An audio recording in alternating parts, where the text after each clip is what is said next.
Well, Beethoven, of course, this is podcast number 13. Let me start it in the right way. Of course, as I often said, I don't have to repeat myself. It's a spontaneous podcast, and I don't plan it too much. Such a lot has been planned, so much. Certainly in my life, I've had to really put things together, but it's wonderful to be able to be spontaneous, and that's the idea of this discussion. We were talking in my last podcast, number 12. I was discussing Beethoven's Bagatellas, the Opus 126, great pieces, all of them. One of them, just one of the most beautiful is this one.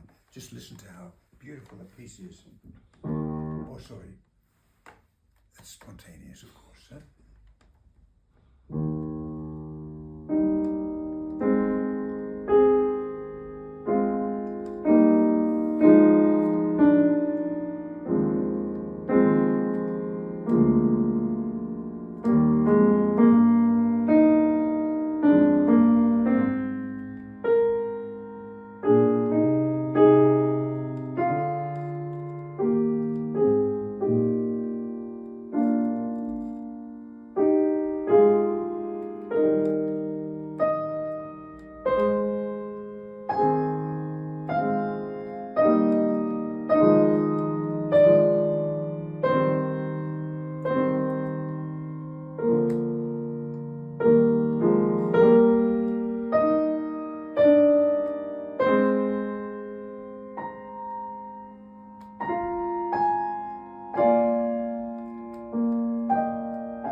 Okay, I'm playing it a little bit too, maybe a bit slower than I would usually do it, but I'm doing that a little bit because I like to listen to it.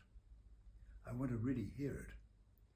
I want to hear how all of these voices come together, how they really harmonically make the piece work, and that has been done in the most simple way.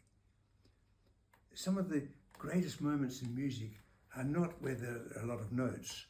Sometimes when there are very few notes, it becomes really inspiring. There are, of course, the spiritual moments of the piece often.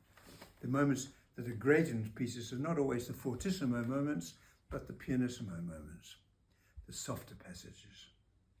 They often mean the most. And this is one of those pieces that has got that. Well, there we are again, talking about something which I think is important.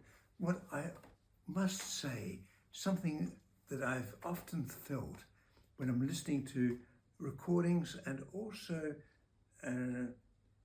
performances, is the following. Very simple something. Usually the long notes are too short, almost always. There are many cases. I remember listening to performances of the string quintet of Schubert, and you probably recognize. You get first of all that accord, and it's a long chord, and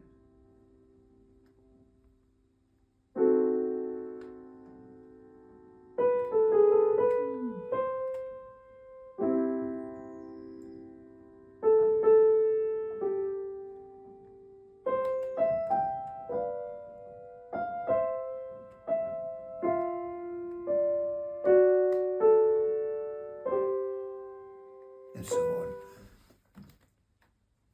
Okay, that is such an amazing beginning of a piece. In the classical repertoire, there are not that many pieces that have got that depth. That is such an amazing, inspiring moment, but it's dreadfully important to hear that length of time. You've got to, it's almost as though, I mean, it's of course written for a string quartet. It's almost as though hearing it on a piano does something also. You know, you get the following, you get the feeling, sound can sort of go down a little bit. you get the next chord.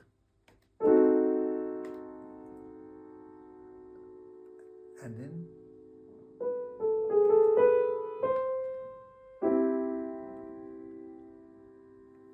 it comes back to the chord again.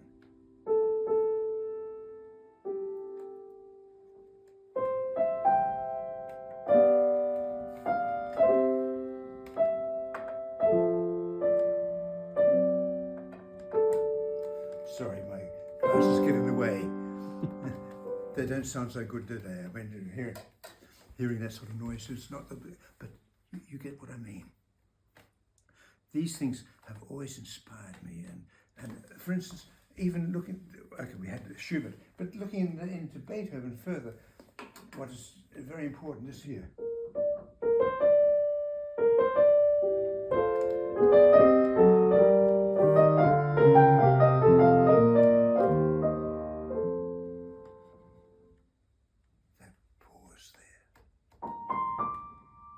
Here, enough pedal to make it sound acceptable, because most pianos don't sound so good in the top. So we've got to do something there.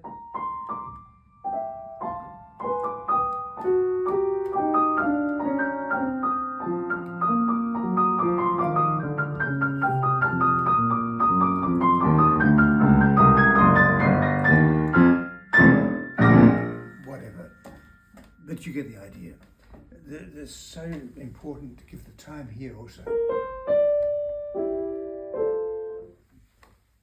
I did once an experiment, and it was an experiment in the following way. I did a performance, I think it was in Copenhagen, for the radio. It was a live performance, and we did the following. I played two versions of the Hammerklavier Sonata. One was the Hammerklavier Sonata in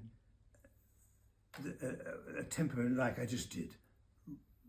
Not the tempo that Beethoven wrote, but a much, much slower tempo. And it's true, you hear everything in it. And then following that, I did another performance of the complete sonata in the tempos of Beethoven. And if I remember rightly, I think the fugue was 144 for the quarter note, something like that. And I'll tell you the story. My wife liked to come to listen to the concerts, and she wanted to come to Copenhagen, but she could only come because she had other commitments at the very last moment. So she came just before the concert. We didn't have time to even say a word together before the recital. And so she didn't know anything about what was going to happen. And she heard me playing in the slow tempo, because she had been used to me playing it in the fast tempo. And she thought, my God, he's ill. Something's gone wrong. He's absolutely sick. And she came in the pause, white-faced. What's wrong? What's happened? I said, don't worry, it's all planned. It's all planned. We're doing it in two different ways to give a demonstration of how the piece sounds if it's played a little slower, and then a demonstration of something what might be what Beethoven wanted. Of course, we never know. I'm so glad we don't know, because just imagine if we know exactly how Beethoven wanted it to be played, everyone would have to play it exactly the same way. It's certainly not the spirit of Beethoven if we would do that. Interesting, I believe that Beethoven wrote metronome markings for all of his symphonies. He gave them to the publisher, and I believe that the publisher lost them. And he asked Beethoven, would you write a new series of speeds, tempos? And Beethoven wrote a second list of tempos. They were all different. They were not the same as the first list, because they found the first list later and they could compare both tempos. So even Beethoven was not really always doing the same thing. Of course, he was a great improviser, and I think we can hear that in his Fantasia Opus 72.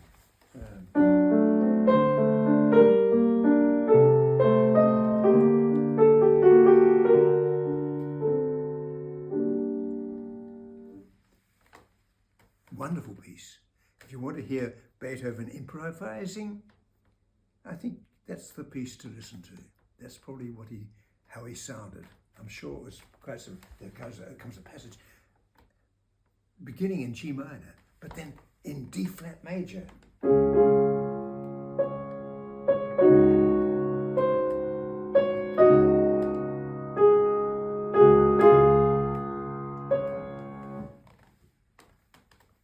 Wow, where is that coming from? Where is it coming from? Sounds like modern music, doesn't it? Can you imagine it? Just something at that time, hearing such an incredible modulation, and it comes suddenly without any preparation. Wonderful, wonderful moments. But these are some of the things that I just have found myself such, well, they're great moments, aren't they? They're just great moments.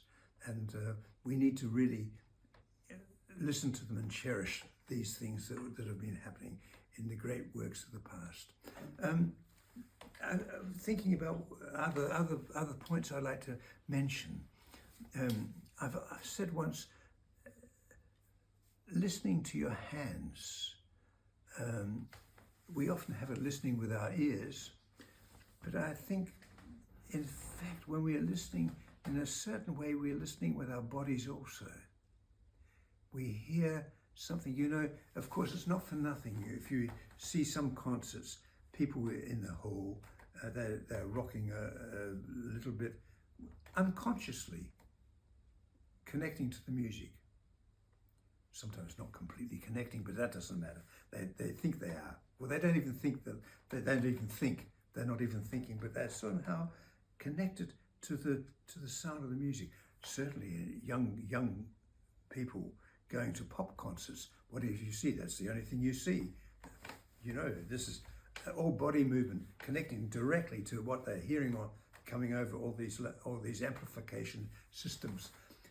And they really feel such a body connection to what they're hearing.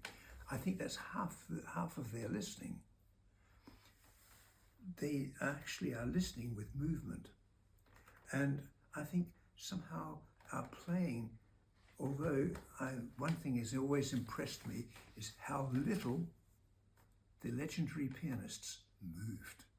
They just don't move. If you look at Hoffman, you look at Moisevich, you look at Horowitz, you look at Rubinstein, you look at all these, Harold Bauer, there are so many, they just didn't move. They just was Claudia Arrau, very still, very quiet. I think that's incredible. None of this. It was all in the fingers and the hands and the arms, but mainly the forearms. And that somehow made the music. Your body is, of course, a stable support of the rest. It supports your arms. Your arms have more flexibility when you keep quiet here. Keeping quiet here and having an arch in the hand is so important. I often say, put a small ball in your hand, a tennis ball, or even better, a golf ball, for instance, and take that, or you can put it on your knee, and then you've got a roundabout. Then you've got a basically.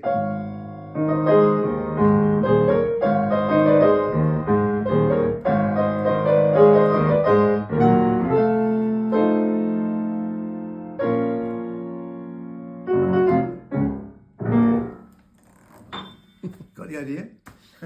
Just something like that. And this gives a support of the hand. And that when you do that, you actually can somehow have your whole arm as an extension of the key. Wonderful thought of Alfred Cortot. Well, talking about legendary pianists. What have we got about Cortot? Flatter fingers, and there was the extension of the key. And he used to insist that the key, the arm, is a part of the key. And that really is one complete entity. And that somehow you start to feel the balance of the keys. You feel brings me to another point, which I think is so important for pianists, to repeat notes often. Somehow by repeating notes, you get the feeling of where the balance is of each key. And how often do we perform things not thinking about that, just playing and thinking we're getting. I think we've got to get it through the actual movement and feeling in the arm and the finger and hand. That's what we need. We need that more and more. Then we are getting closer, I think, to what the great pianists of the past did. I think they felt very much, even when they're falling with the gravity, we could even make an exercise. And one of the exercises I used to like suggesting to people, because no one has to do it, but it's just nice to try it out, is letting the fingers just fall, just letting them fall without pushing them, no pushing, just pushing. Just let them, it will be a soft sound. It'll be around about pianissimo maybe, and maybe on some pianos a little more than others, because some pianos have got a stiffer response in the keys. They're not always the same. So we can get a feeling of how we actually respond to the key. A little bit the idea of Tobias Mattei, who was writing in his book, The Active Touch. I think it was written in 1904, just imagine, over 100 years ago, one of the most important books about piano playing. And he's talking about balance and getting the feeling of feeling the key and really getting the idea of how much each note needs, how much must we do. Must we actually do anything? Is it possible to just do that by letting gravity take over? We're getting into Einstein, aren't we, a little bit in this podcast? But it's not my intention to bring scientific things in, because I don't know anything about the great scientific things, I don't think. Excepting, I do believe that gravity we all know a little bit about, because if we we wouldn't be here, would we? So the actual falling of the key, but also the falling of the hand. For instance, here, just letting it fall. I often suggested at the beginning of a piece to first of all go up and go down. In place of doing it differently, look at what happens then. I don't know about you, but I find that pretty boring. I don't like that sort of playing. You know,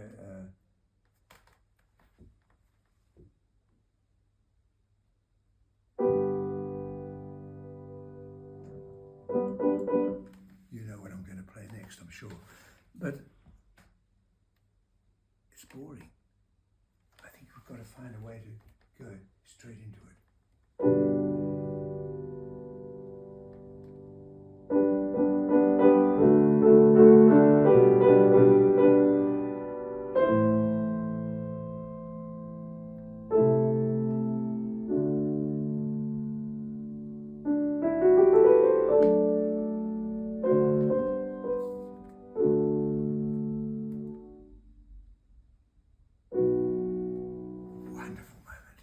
What a moment. Oh, I would give everything for that. That moment, just that change. Wow. It's just like, well, you answer it for me. I wouldn't know how to answer that. But these things, they're inspiring in the music. There are so many moments in all the pieces that really have got these great things in them, and we need to find them, maybe even exaggerate them a little bit, because they were new in those days. They were new, they were just there.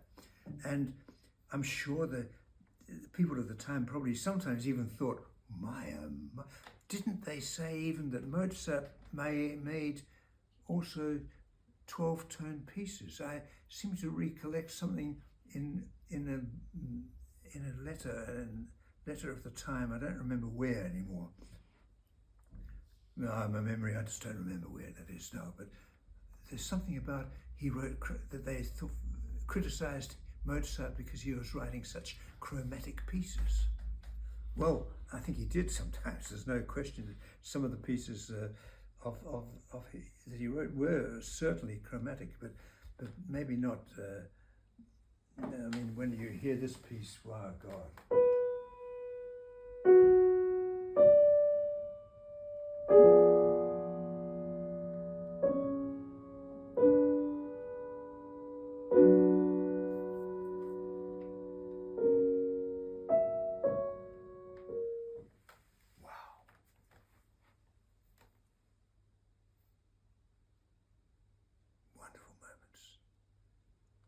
Just imagine writing that just one of those pieces. It wouldn't have to write much more. That's already saying enough. We're saying much more than the actual notes. It's everything happening between the notes, isn't it? It's not actually the notes anymore. That's what happens between the notes and how they make each note much more than it is. And that's what I've always wanted to find in music, also in contemporary music. So important in contemporary music to find those things. And well, one day we'll talk about that. I'm sure we'll get to that. But there's so many things to talk about that I just can't resist talking about. Well, I'm hoping you don't get bored with this, all this business and so on. But anyway, I hope you've enjoyed it. Thanks for listening.